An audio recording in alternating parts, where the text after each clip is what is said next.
Request our Honorable Principal, Father Gigi Varghese, SJ, to share among us his words of wisdom.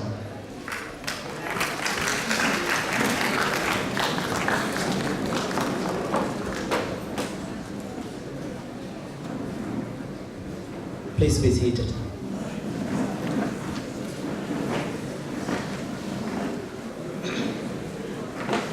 Honorable Chief Guest, Professor Dr. Shambhu Patel, members of the Xaverian family, and very especially my dear graduating students. First of all, I would like to thank you for being present in our lives. For the last 4 years, 8 semesters, you have been very much part of the college life, part of each one of us, teachers and staff here. And I always believe that the presence of students, presence of one another has enriched each one of us. So thank you for being part of our lives, and we shall miss you in the college. I also would like to appreciate sincerely the contribution of the staff here towards your well-being. During the last 4 years, they have tried to give their best in bringing out the best in you. They deserve a big round of applause from each one of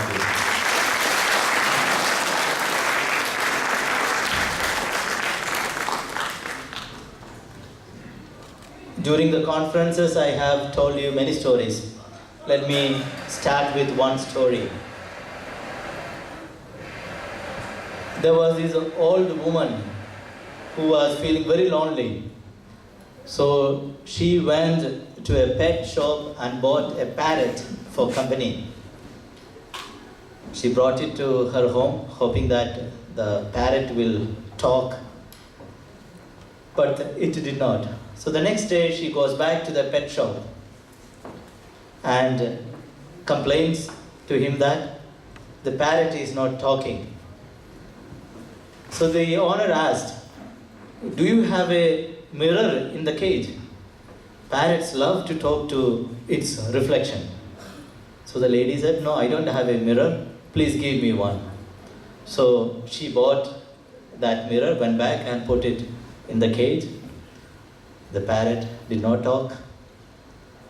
So she goes back again the next day to the pet owner. The pet owner again asks, "Is there a ladder in the cage?" The lady said, "No, there is no ladder.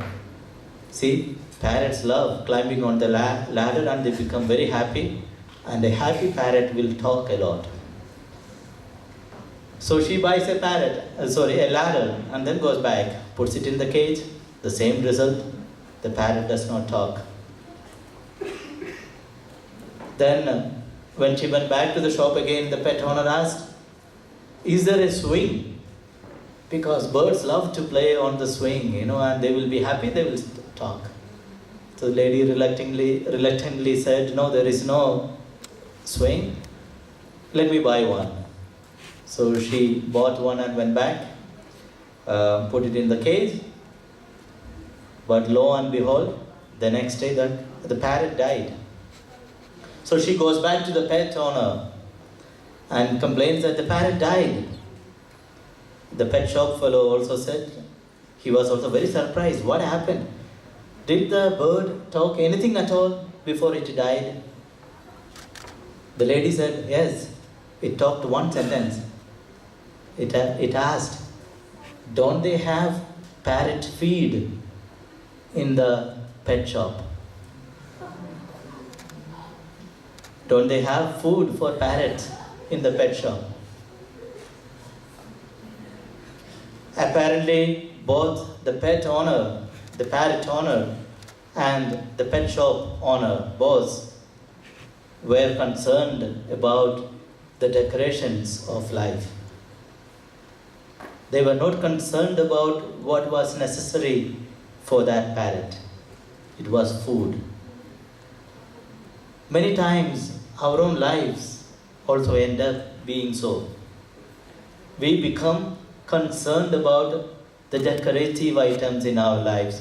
what is more pleasing to our eyes, what is immediately seen in front of our eyes, and we forget what is actually more important, what is necessary, the crucial things in our lives.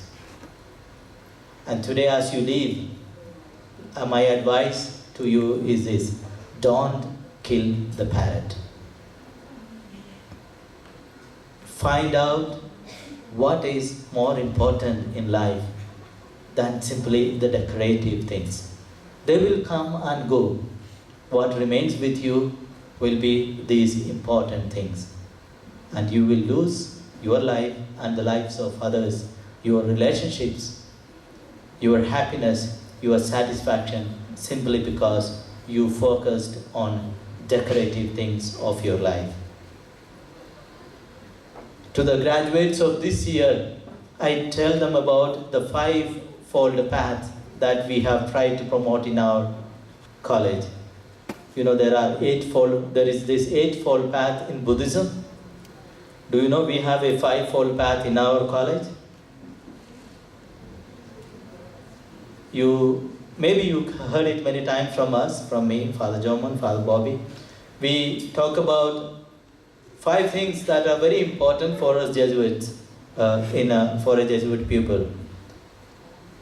Academically excellent, morally upright, emotionally healthy, spiritually wise, and socially and environmentally responsible. If you can practice these fivefold paths in your life, I can guarantee you that you will not kill the parrot.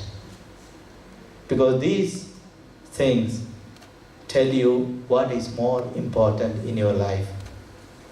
When I say that you must become academically excellent after you finish your degrees, it means that be a lifelong learner. Learn from life, learn from experiences, learn from others. No matter what you do, no matter where you end up, make sure that you don't ever stop learning. When I tell you to be morally upright, it means to choose and do the right thing, even if the whole world is against, even if no one else is doing it, even if it is not popular. Learn to choose and do what is right. Be honest in all that you do. When I tell you to be emotionally healthy, it means to take care of yourself. Today you know that it is so easy to fall prey to various types of abuses. You are all IT students. Abuses on the internet, self-abuse, drug abuse, substance abuse, sexual abuse, no matter what. There are so many types of abuses that youngsters and elders, for that matter, falling prey to. Therefore, it is important to value not virtual life, but real life. Not virtual relationships, real human relationships. Do not make computer science and IT your boss. You be the boss. Human beings be the boss of computer science and IT. When I tell you to be spiritually wise, maybe some of you might say, I don't believe in a God. Not necessary, even though it is a good point to have. But I would like you to believe in something larger than yourself.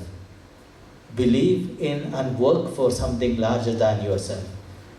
Be it a being, God, a value for your country, but make sure that you do not limit your dreams to only yourself. Make your dreams larger than yourself and your personal interests. And one way of showing that you are a spiritual person is by being grateful to what you have, not what you don't, not complaining about what you don't have. And finally, when I tell you to be emotionally and environmentally socially and environmentally responsible, it means to realize that we live in a cosmos where we are all interconnected. We need each other. We need the environment. We need the nature. As IT students, I urge you to make sure that whatever you do as part of your IT and computer science enhances social and environmental responsibility. Be persons who think about others, who have become inclusive in your thinking. Make sure that you develop